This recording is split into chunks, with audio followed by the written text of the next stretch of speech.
All right, our next case today, 23-1697, Flying Panda, Florida versus Kristen Rutherford et al. Again, counsel for appellant, 20 minutes for your argument. Save as much of that as you would like for rebuttal. Just let us know if you want anything other than 5 minutes. And if you are ready, is it Mr. Justice? You may proceed. 5 minutes is fine.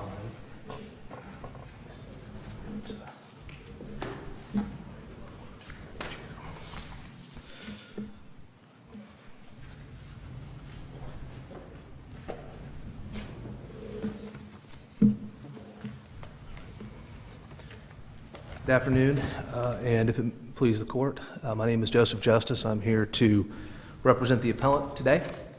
And we are here to ask that this court reverse an order. It was a non-final order finding that arbitration could not be enforced in this case. It arose out of an injury case that occurred at a trampoline park that is operated by the appellant. Appellee was, of course, the patron who was injured.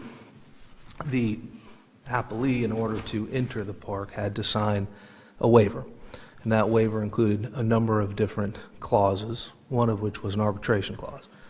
At the outset of the case, the appellant sought to enforce that arbitration clause by moving to compel in response to the complaint. The trial court ultimately denied that order, but in doing so, the trial court committed 3 different errors. The first, and really the most fundamental, is that the trial court went beyond what is his proper role in this particular case when resolving the motion to compel arbitration. The reason he did that is this. Under Florida case law, in particular the Seifert case, there are 3 elements that have to be shown by the party seeking to enforce an arbitration clause to show that they have a right to arbitration. And those 3 elements include, is there an arbitration clause between the 2 parties that's valid? That's 1. 2 is, does the case raise an arbitrable issue? And 3 is, has the right to arbitration been waived? The last 2 issues have not been questioned by any party in the case, so we don't really need to talk about those. This is about that first issue. And where the trial court went wrong is that the trial court did not limit the evaluation of the issue to just the arbitration clause. And that's what case law requires. In particular, the Cardania case and the Charles Boyd construction cases. That Charles Boyd construction case specifically comes out of this court. The Cardania case is actually a U.S. Supreme Court case that has been applied. And under those cases, a challenge to the validity of the contract as a whole, and not specifically to the arbitration clause, must go to the arbitrator in the first instance. What we have here is solely an attack on the validity of the overall waiver. We do not have any attack by the appellee on the arbitration clause itself. A little background as to how we got there. The response to the motion to dismiss and stay in favor of arbitration was not a direct response as to the arbitration clause itself. It was actually a motion filed by the appellee seeking to deem the exculpatory clause that is also contained within the waiver as unenforceable. They titled that motion an opposition or an objection to the arbitration, to the effort to put the case in arbitration, but they make no actual attack on the arbitration clause itself. They make some mention of some issues about whether, how she signed the agreement, the way that it's done at the park, and did she have time to read it, and that kind of thing. Those issues were dropped by the time we got to the hearing, but they never make any attack on the arbitration clause itself. They only attack the exculpatory clause. So is it as simple to say that this case is controlled by and determined by the Cardania opinion and the Charles Boyd construction opinion? It is. Is it that simple? It is, and that is the appellant's position, is that because we only have an attack to the substantive portions of the agreement, those have to go to the arbitrator. In the first instance, as Justice Scalia said. In the first instance. That is what those cases say. And so, and it basically what the cases create is this sort of dichotomy between the two deciders, if you will, in the case. You first have the trial court, who does have to decide if there's a valid arbitration clause. And if there are defenses raised to the arbitration clause, or in this case it's an ADR clause because mediation's involved, then those issues need to be addressed. And we see that in the cases that were cited in the initial brief. One is the Schatz case, where that's a Supreme Court case in which the arbitration clause required the use of a set of procedures that the Supreme Court said these are not appropriate, these are against public policy. That was a defense to the actual arbitration clause itself, and so it was appropriate that the trial court decide, okay, I'm going to find that the arbitration clause itself is against public policy and we're not going to enforce it. We don't have that here. The only place that appellee ever mentions the arbitration clause in the motion that responded to the motion seeking arbitration was to say that the existence of the arbitration clause somehow makes the exculpatory clause ambiguous.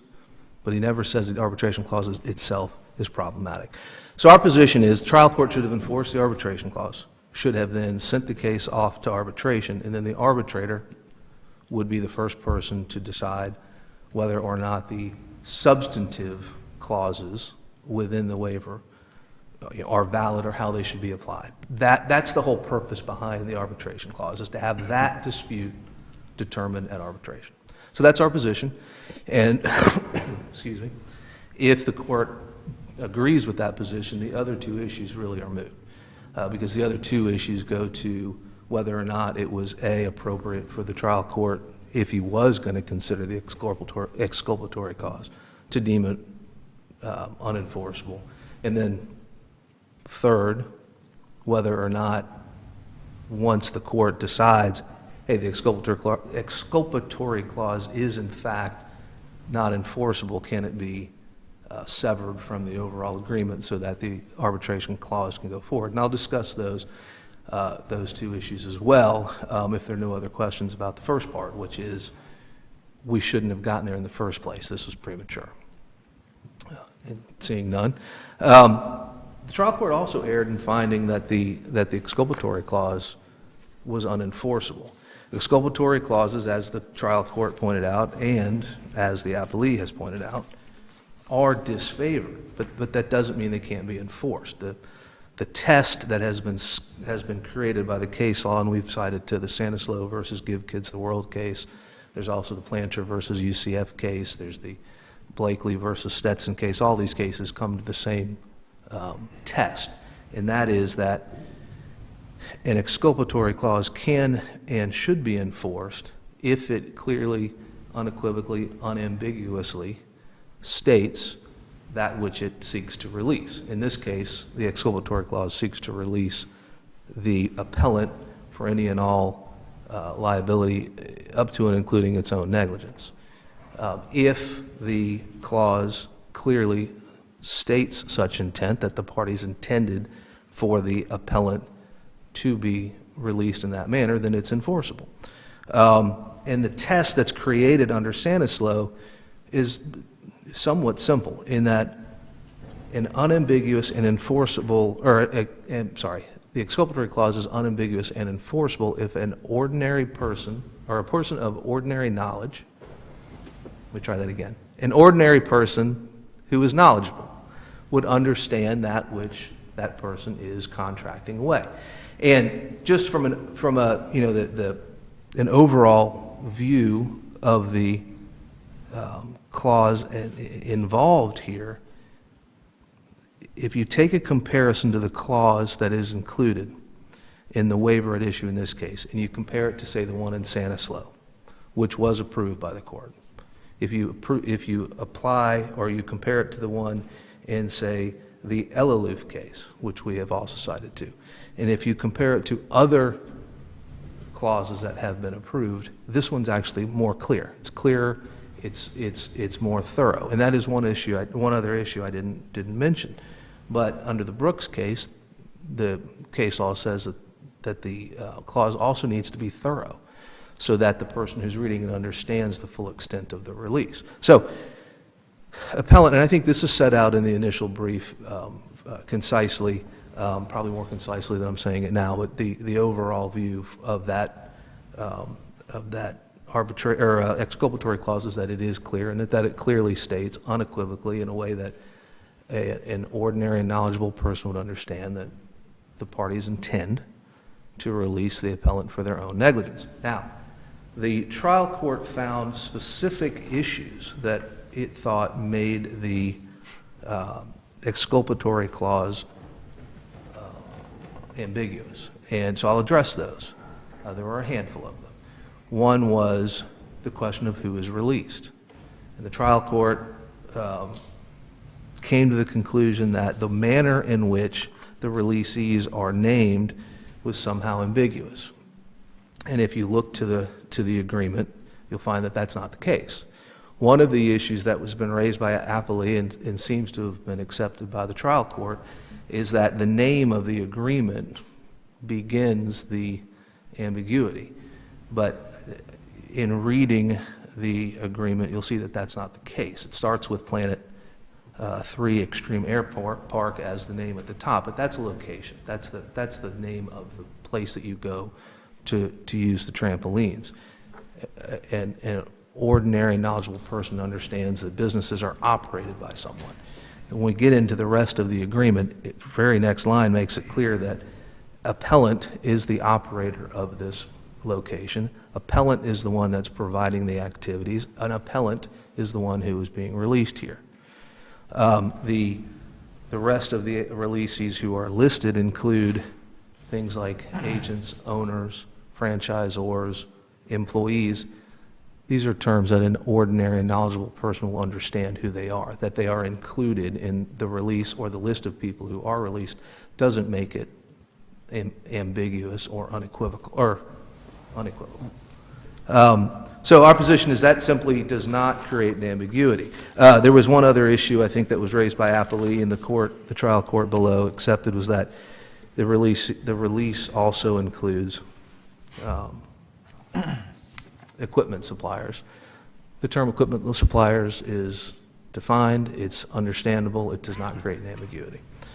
The next issue that the trial court discussed and that it found to create an ambiguity is that the words negligence and the words indemnification are not specifically defined. But this does not create an ambiguity either, and it's a little bit sort of counter-logical in a sense, and here's how.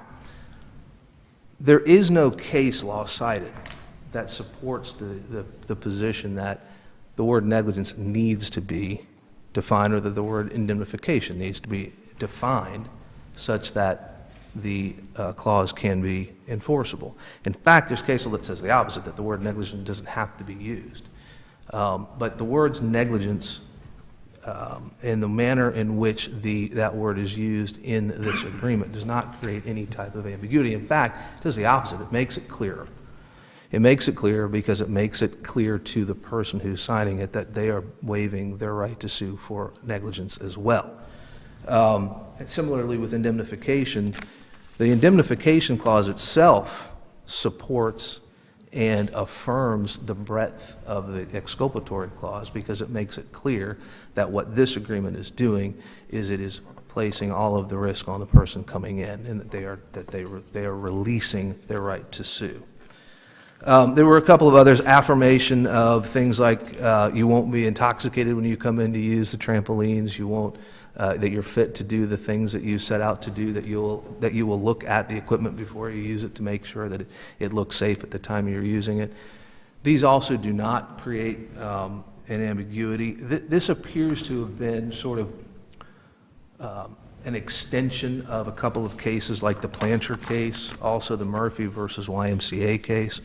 The Murphy versus YMCA case had a release that also sought to release for negligence, but it included a clause that said the YMCA would take every reasonable precaution against accidents, and the court in that case found that that language created an ambiguity because a person reading it could think that all they're releasing is for the type of injury that could occur, even if all precautions are taken.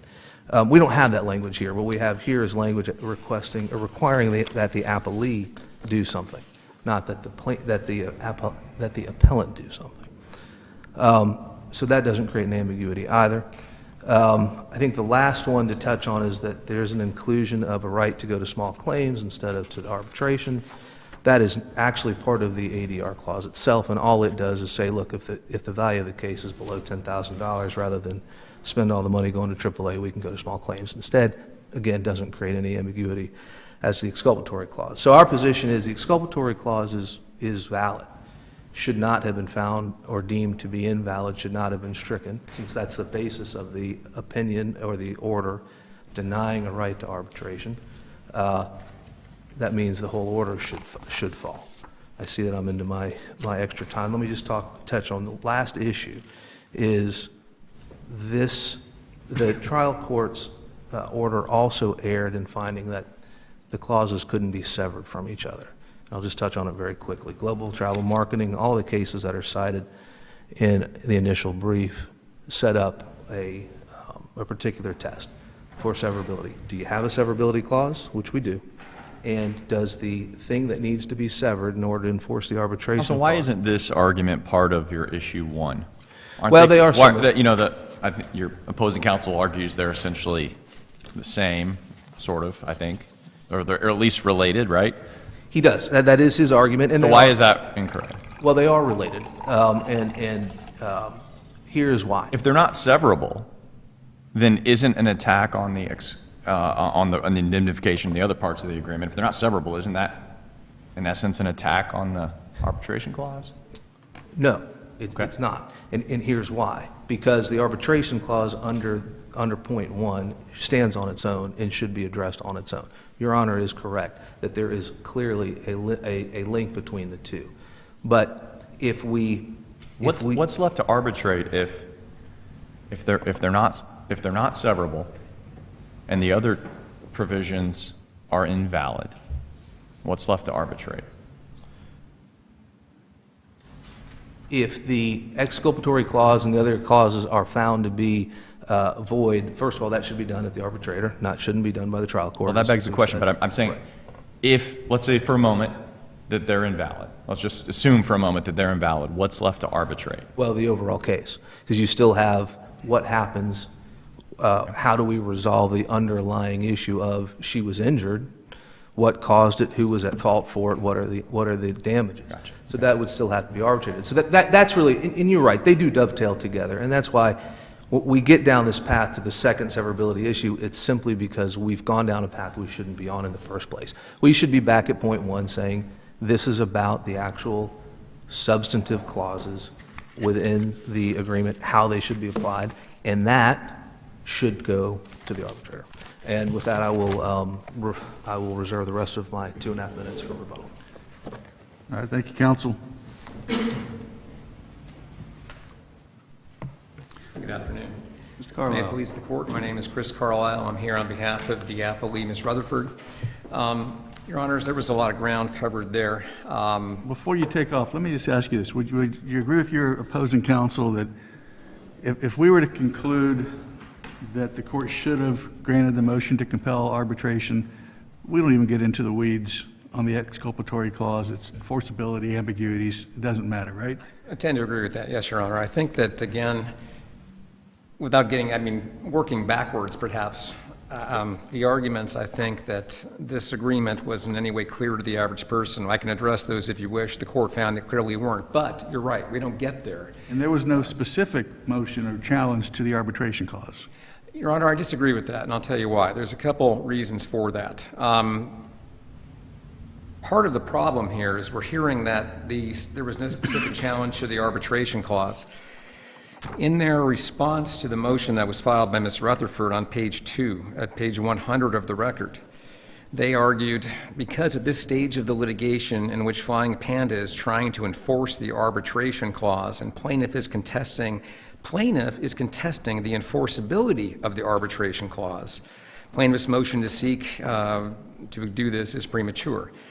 The other thing that's critical, I think, for this court to recognize. Well, just and because they say in a motion that your plaintiff is contesting, it doesn't mean your plaintiff has contested it, right? It was not specifically broken out in the sense that saying that the arbitration clause was invalid, but it was also tied in part and parcel of the argument that the entire agreement was invalid and why this is important. And the trial court focused on this when it rendered its order and said, one of the many reasons it gave is for the confusion of this agreement was that there was a provision that says if it's under $10,000, you go to small claims court. If there's other provisions that say, no, you only arbitrate. Where does the $10,000 small claims court / district court language appear? In the mediation arbitration clause. So you have one of the essences of this agreement, and we can get into the discussion of Schatz and the essence argument, but the characterization of the arbitration mediation clause as being somehow completely distinct and completely clear and not challenged, I would disagree with. It was challenged. The trial court found that particular provision was ambiguous, and it's part and parcel of the entire agreement, I think, as Judge Eisnach brought out. If the entire agreement is what? You can't sue us if you get hurt at our place. And then we have parts that say you're indemnifying us, you can't go to court, you can go to court, we don't know who's there, but all that is different from what we're talking about. What I think you're focusing on here is where is the challenge to the arbitration clause itself? First point, I think it was made. I think if you look at the motion on page, it's in the record, and the motion that was filed by the plaintiff, specifically at pages 77 and 78, that's where this whole argument is made that there is ambiguity within the agreement itself, not within purely the arbitration clause, but with the arbitration clause and the the exculpatory clause and the mediation clause. Would that argument not precisely be the second category of arguments Justice Scalia describes in Cardenha, which is to the contract as a whole? Your Honor, I think, again, this is the arbitration clause itself, which is part and parcel of the agreement, but I understand what you're saying. I think it does probably go to that. This was not broken out, and these things were not argued along those lines to the trial court. And then this will be the last time I interrupt you. If a judge were to conclude that there was not a challenge to the arbitration provision, but rather to the contract as a whole, does Cardenha and the Charles Boyd construction case dictate the outcome? No, and the reason for that is the Florida Supreme Court decision in Schott, and then obviously, which flowed from that, which the trial court relied on, which is the Rockledge decision. And again, as Judge Eisnagel asked, these issues are tied together. The severability issue, which again was the focus of the Schott case and also the Rockledge case. And the language there used was, does the offending provisions go to the essence of the agreement? In Schott, it found that it did. The Rockledge case from this court in 2017 found that it didn't. But the point was, and the trial court relied on the language that said we need to do an analysis of what, quote unquote, the offending provisions are and find out if it goes to the heart of the agreement. Here, the offending provisions were included in the arbitration mediation clause, in the indemnity clause, in all of this. And so it's not as easy to separate out and say, here's just this clause standing alone. They are intertwined. And I think it goes, again, the first and second prongs you're talking about. Can you separate it out and say the first one about the arbitration clause, which they claim is only what we're dealing with here? Well, again, the arbitration clause has a provision in it that contradicts the other clause. Is it clear from the arbitration clause what's being arbitrated?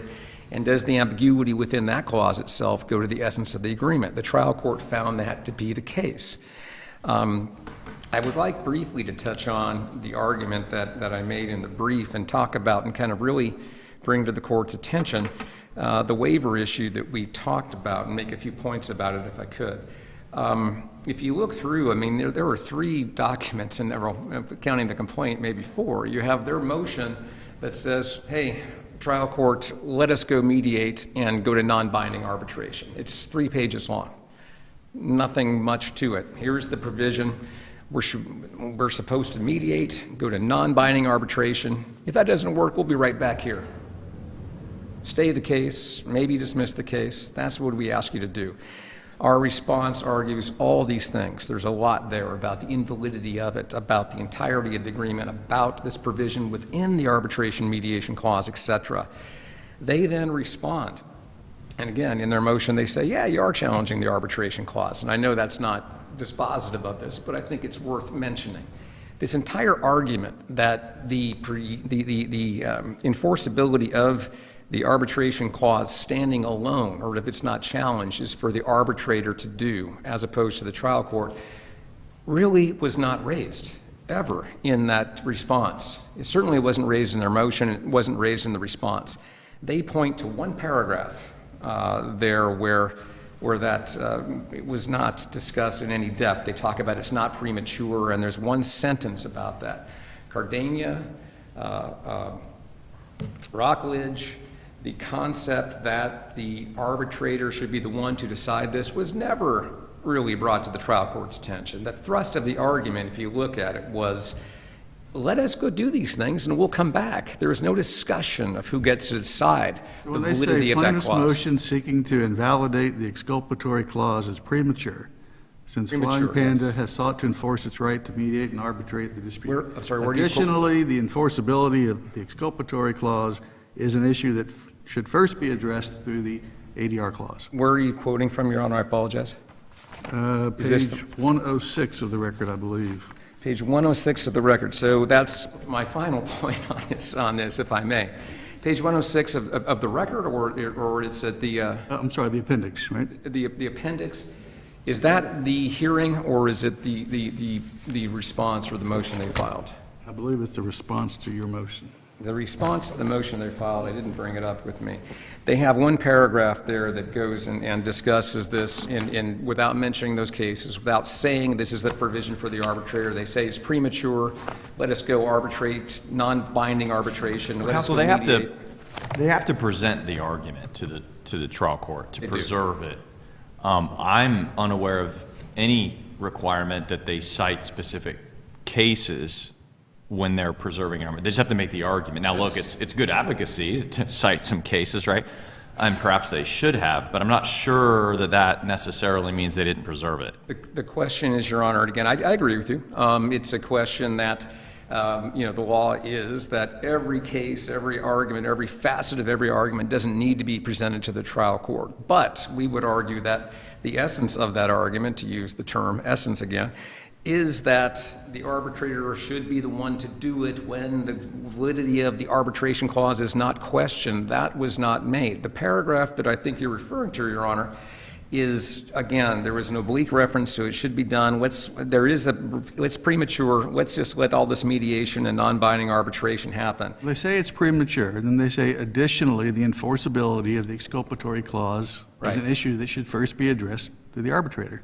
Right. That's the And argument, again, right? Again, we take the position that that's not sufficient to focus the trial court on this. The final point I would make Is there on a it- difference between saying, look, trial judge, it would be efficient to let the arbitrator do this, that's where it should be, and then is there a difference between that and saying, you don't have a choice?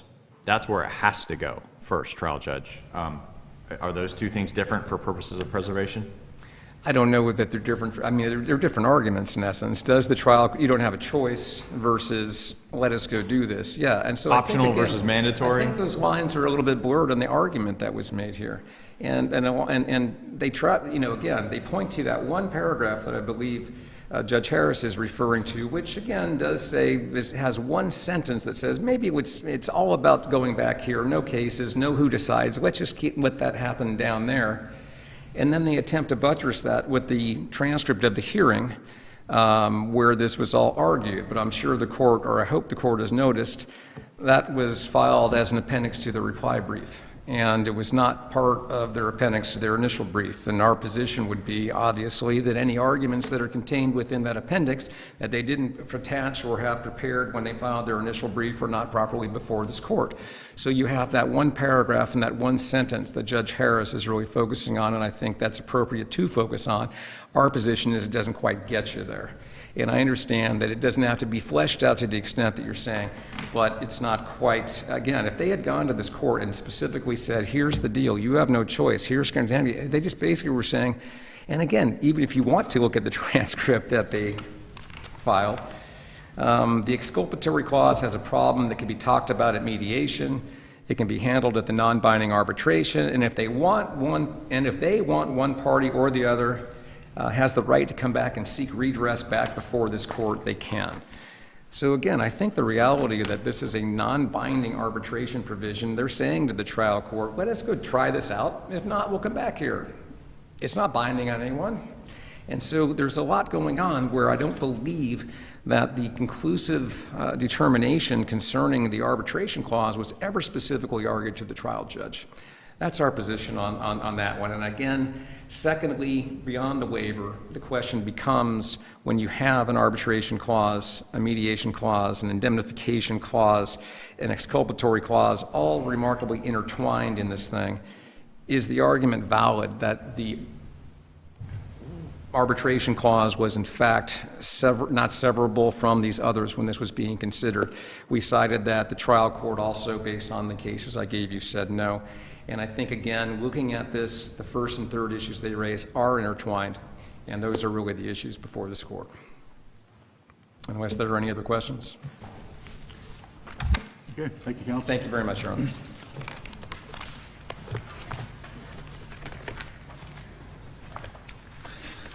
Mr. Justice, about 2.5 minutes. I really rise primarily to see if there are any additional questions. Counsel, I found the preservation issue at least arguable if we're only looking at page 106 of the appendix. There isn't, I mean, if I'm the trial judge, you know, you say it should be addressed through alternative dispute resolution first, but you don't say, look, it's mandatory.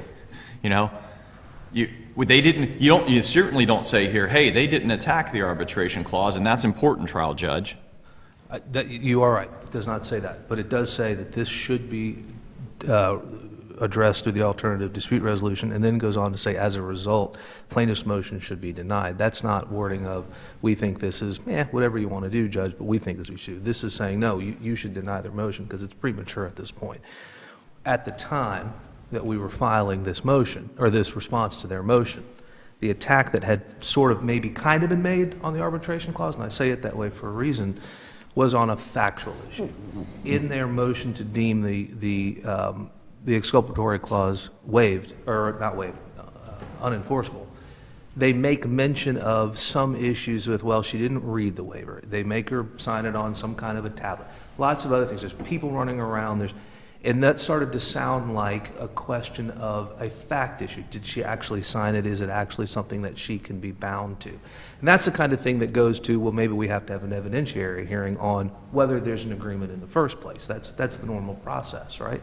So that was what we knew of their argument here. When we get to the to the hearing, the argument shifts a little bit because they seem to sort of accept that she did sign it. And so we did not have this transcript to be able to file it with the initial brief. This is on under 9.130. Yeah, I'm not sure that it's improper for us to consider I will say that appendix, but I will say one other place I wanted to point the court to, because when I was getting ready for today and when I was listening to the argument here, I realized our reply brief didn't point the court to page 56. But on page 56 of that hearing transcript, or it's page 56 of the appendix, I should say, the question had come up earlier in the hearing, can the court do both? And I, on behalf of the appellant, say, no, you can't. I say, no, you can't. And I go on to say there is case law that says this. I didn't expect it to come up today, so I don't have it with me. We were actually in person, not on a Zoom, so I couldn't. Is that in the reply brief appendix? That is in the reply brief appendix. It was not specifically mentioned in the reply brief. All right, counsel, again, thank you both very much. Well argued and well briefed case. This time, Your court Honor. stands in recess.